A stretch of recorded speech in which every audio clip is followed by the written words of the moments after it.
सुबह की हल्की किरणें पेड़ों की पत्तियों से छनकर नीचे गिर रही थी। हर पक्षी अपने काम में व्यस्त था। कोई बच्चों को दाना खिला रहा था तो कोई टहनियाँ जोड़ रहा था। लेकिन एक पेड़ पर आज कुछ गलत होने वाला था। रानो चिड़िया का प्यारा सा घोंसला जिसमें उसकी मेहनत और बच्चों की हंसी बसती थी, उस पर कालू कौवे की बुरी नजर पड़ चुकी थी। कालू कौवा एक पेड़ की डाल पर बैठा हुआ खुद से ही बड़बड़ाए जा रहा था।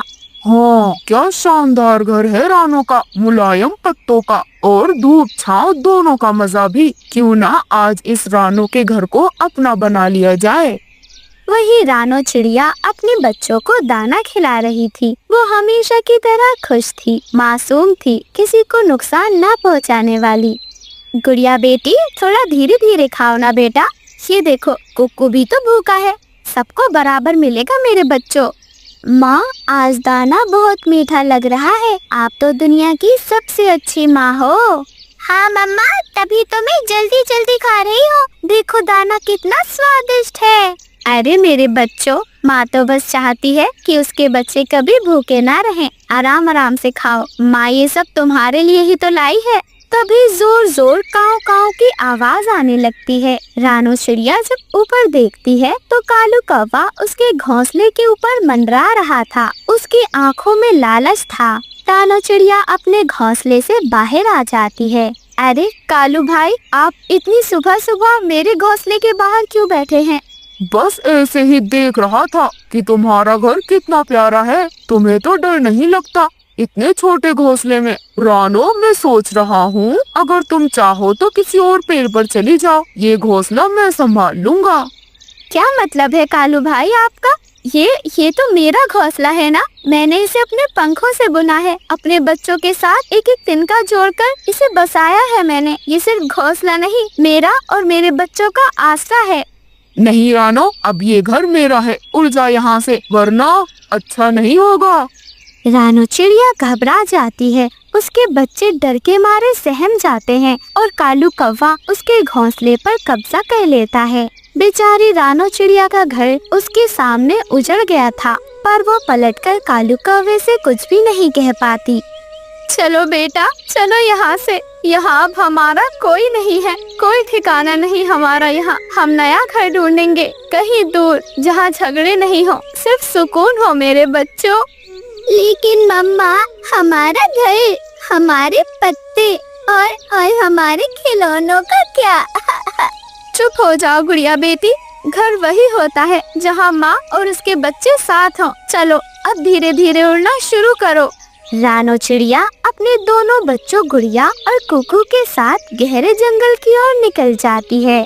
वो जंगल बहुत घना था, पत्तों से ढका हुआ था, हवा में नमी थी, वहाँ पक्षियों की आवाजें बहुत कम थी और झिंगुरों की गूंज बहुत ज्यादा। रानो थक चुकी थी, उसके पंख कांप रहे थे और बच्चों को भी ठंड लग रही थी। माँ, मैं थक गई हूँ और कितना उड़ना है, अब मुझसे नहीं उड़ा जाएगा। बस मेरे बच्चों, बस थोड़ी दूर और फिर कोई ना कोई पेड़ मिल जाएगा जहाँ हम सुकून से बैठ सकते हैं। माँ, मुझे डर लग रहा है। यहाँ इतना अंधेरा क्यों है माँ? डर मत मेरे बेटे कुकू। गुड़िया बेटी, हौसला रखें। हर अंधेरी रात नई रोशनी की सुबह लाती है। तभी कुछ दूरी पर रानो चिड़िया को एक चमकती हुई चीज दिखाई देती है। वो उड़कर उसके पास जाती है तो देखती है एक पुराना लोहे का ड्रम वहाँ पड़ा था, आधा मिट्टी में धंसा हुआ, ऊपर से घास उगी हुई थी। अरे वाह, ये तो इंसानों का पुराना ड्रम लगता है, लेकिन इसके अंदर तो हरी हरी घास उग गई है। चलो बच्चों, इसके अंदर चलो, हम सफाई कर कर इसे ही अपना आसरा बनाएंगे। फिर रानो चिड़िया और उसके बच्चे धीरे धीरे ड्रम के अंदर चले जाते हैं। अंदर की दीवारों पर घास की मोटी परत थी जो ठंडक दे रही थी और कोने में रानो चिड़िया ने पत्ते बिछा दिए और साथ में कुछ सूखी डालियाँ रख दी। जब जंगल में हवा चली तो अंदर ठंडी ठंडी हवा आई, मानो जैसे कोई घास का कूलर चल रहा हो। मम्मा, ये हवा तो बहुत ठंडी लग रही है। और देखो मम्मा, घास कितनी मुलायम है, जैसे कोई तकिया हो। गुड़िया बेटी, कुकू बेटे, आज से ये हमारा नया घर है। लोहा इंसानों का है, पर इसमें अब हमारी जिंदगी बसेगी। ये हमारा घास का ड्रम है मेरे बच्चों, यही हमारा घर है। ऐसे ही रात गहरी हो जाती है। बाहर हल्की हल्की बारिश शुरू हो गई थी। ड्रम की छत पर पानी की बूंदें टपक रही थी, जैसे कोई मधुर लोरी हो। रानो अपने बच्चों को अपने सीने से लगाकर सोने जाती है। मेरे बच्चों, कभी कभी जो खो जाता है वो हमें किसी नए रास्ते पर ले जाता है। आज हमने घर खोया, पर शायद हमने सुकून पा लिया। रानो चिड़िया और उसके बच्चे खुशी खुशी उस ड्रम के घर में रहने लग जाते हैं। वहीं दूसरी तरफ कालू कौवे का घर, जो उसने रानो चिड़िया से छीना था, तेज हवा के साथ उड़ जाता है। कालू कौवा अब बेघर हो चुका था। अरे भगवान, ये क्या हो गया? इतनी मेहनत से उस छोटी चिड़िया का घर छीना था मैंने, अब वो भी मेरा नहीं रहा। हाँ ठीक है भगवान, समझ गया, बुरे का अंजाम बुरा ही होता है। लेकिन मेरे पास अभी मेरा अपना घर है, टूटा फूटा घोंसला ही सही, लेकिन है तो मेरा। इतना कहकर कालू कौवा उड़ता हुआ अपने पुराने घोंसले की ओर जाता है। लेकिन जब वो घोंसले के अंदर जाता है तो देखता है एक चील उसके घोंसले में आराम से सो रहा है। अरे बाप रे, ये क्या हो गया? मेरे घोंसले पर तो चील ने कब्जा कर लिया है। अब अगर मैं अंदर गया तो चील का शिकार बन जाऊंगा। नहीं नहीं नहीं, मुझे अब कहीं और ही जाना होगा। सही कहा है किसी ने, बुरे का नतीजा हमेशा बुरा ही होता है। ना मैंने रानो का घर छीना होता और ना आज मैं यूँ बेघर होता। ऐसे ही कालू कौवा तो पछताता रह जाता है। इस कहानी से हमें सीख मिलती है, घर दीवारों से नहीं बनता बल्कि दिलों से बनता है, और जिसे सच्चाई की हवा छू ले उसका घर चाहे ड्रम का ही क्यों ना हो, वो जन्नत बन जाता है। करवा चौथ आने वाला था। लाल जोड़ा पहनकर, हाथों में चूड़ी और पायल की छनक त्योहार की रौनक को बढ़ा रही थी। एक औरत अपने हाथ में चूड़ियों की एक टोकरी लेकर नदी किनारे की ओर जा रही थी। वो थकी हुई थी लेकिन चेहरे पर शांति थी। वो टोकरी जमीन पर रख देती है और नदी की ओर देखती है। हे चांद महाराज, आज फिर करवा चौथ है। हर साल मैं इन्हीं चूड़ियों को पहनकर आपका व्रत करती हूँ। इन्हीं में मेरी सुहाग की दुआ है। मेरी उम्मीद है अगर कभी मैं इन्हें भूल भी जाऊँ तो आप इनका आशीर्वाद जरूर पहुँचा देना किसी भी जरूरतमंद के पास। वह औरत कुछ समय तक वहीं खड़ी रहती है और उसके बाद अपने घर की ओर वापस हो जाती है, लेकिन चूड़ियों की टोकरी वो वहीं भूल जाती है। नदी के पास तेज हवाएं चलने लगती हैं और वो टोकरी नदी के बहाव से धीरे धीरे जंगल की ओर बह निकलती है। वहीं दूसरी तरफ जंगल में भी ठंडी हवाएं चल रही थी। रात के सन्नाटे में रानो चिड़िया अपने बच्चों को पंख में समेटे हुए बैठी थी। हे भगवान, ये कैसी ठंड है। आज तो सिर्फ हवा हड्डियों में ही उतर रही है। मेरे बच्चों के पंख तो भी बहुत छोटे हैं, ठंड से जमने लगे हैं। काश मेरे पास भी कोई घर होता जहाँ मैं इन्हें छुपा पाती। हमारी तो हर रात एक जैसी ही बीतती है, हवा, ठंड और अंधेरे का डर।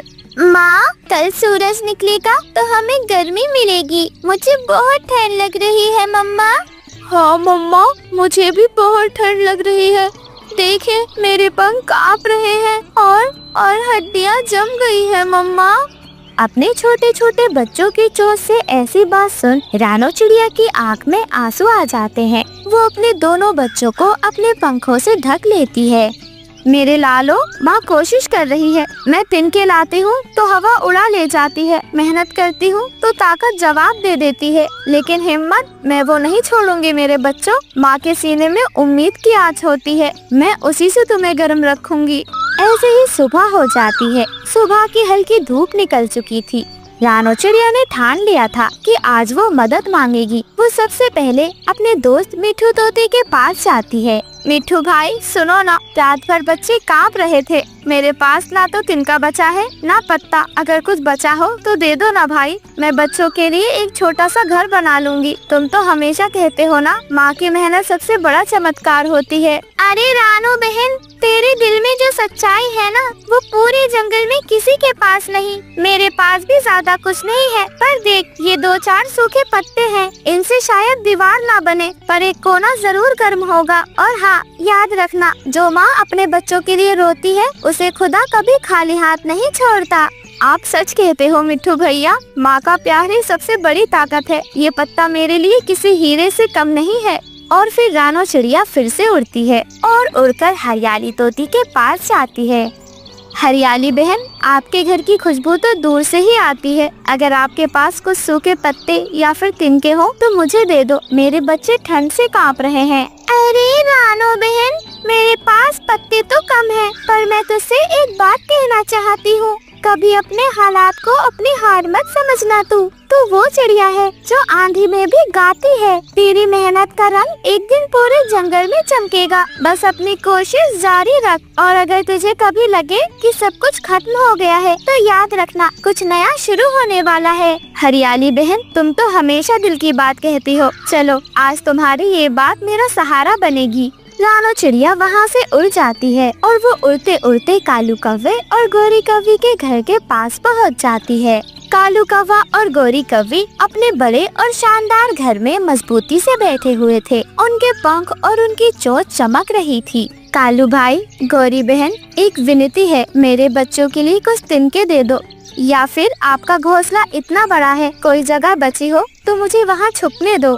अरे वाह वाह चिड़िया, फिर आ गई तू मदद मांगने। है हर वक्त मदद की भीख मांगती रहती है। रानो, तू मेहनत से ज्यादा दया मांगती है। कभी सोचा है उड़ती फिरती है, ठहरती नहीं।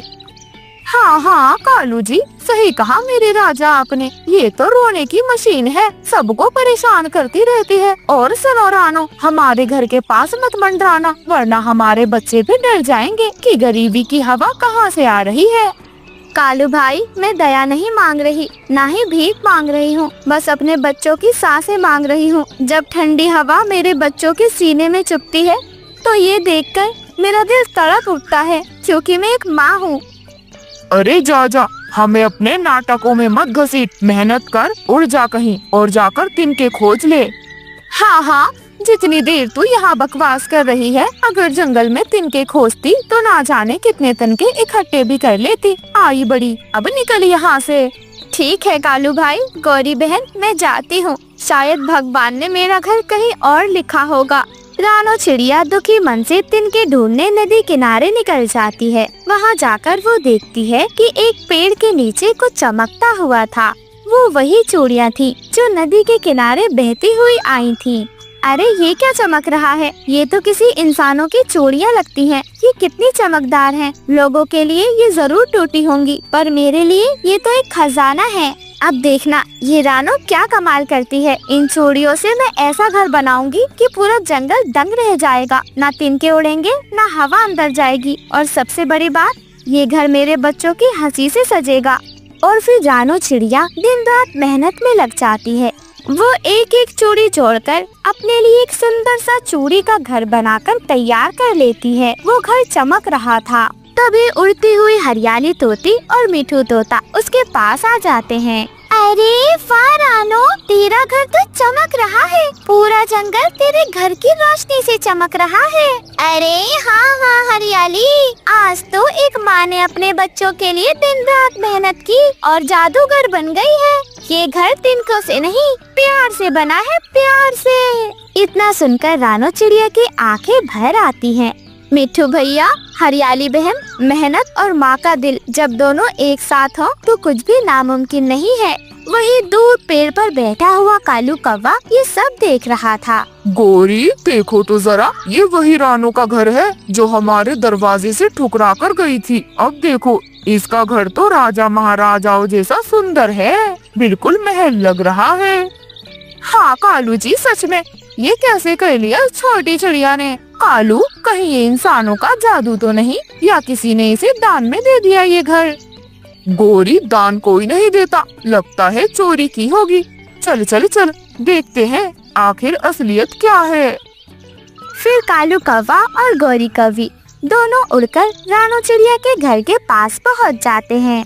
अरे ये क्या तमाशा है? ये इतनी चमक धमक कहाँ से आई है? किसका घोंसला चुराया है तूने रानो? नहीं कालू भाई, ये तो नती का तोहफा है। करवा चौथ की चूड़ियाँ बहकर मेरे पास आ गई थी। मैंने उन्हीं को जोड़ कर ये घर बनाया है। हर टूटी चूड़ी किसी औरत की दुआ है। शायद वही मेरे बच्चों का घर बन गई है। ये सुनकर कालू कौवा और गोरी कौवी अपना सर झुका लेते हैं। रानो, तो ये सब तेरी मेहनत का नतीजा है, और हम तो समझ रहे थे कि तू बस मांगना ही जानती है। हाँ गौरी बहन, मांगने और कमाने में फर्क होता है। मैं भीख नहीं मांगती, बस मेहनत के मौके ढूंढती हूँ। आसमान में चांद निकला, करवा चौथ का चांद। पूरा जंगल उसकी चांदनी में नहा रहा था और रानो चिड़िया का घर चांद की रोशनी में बहुत खूबसूरत लग रहा था। रानो चिड़िया अपने घर के बाहर बैठी हुई करवा चौथ का चांद देख रही थी। हर टूटी चूड़ी एक कहानी लेकर आती है और आज उन कहानियों ने मेरे बच्चों के लिए घर बना दिया। यही करवा चौथ का असली अर्थ है, प्यार, मेहनत और ममता का संगम। मम्मा, अब ये घर हमेशा हमारे पास रहेगा। इस कहानी से रानो चिड़िया ने और जंगल के सभी पक्षियों ने सीखा, दूसरे के छोड़े हुए टुकड़ों में अगर मेहनत और ममता का रंग घोल दो तो वही टूटी चीजें जिंदगी का सबसे बड़ा सहारा बन जाती।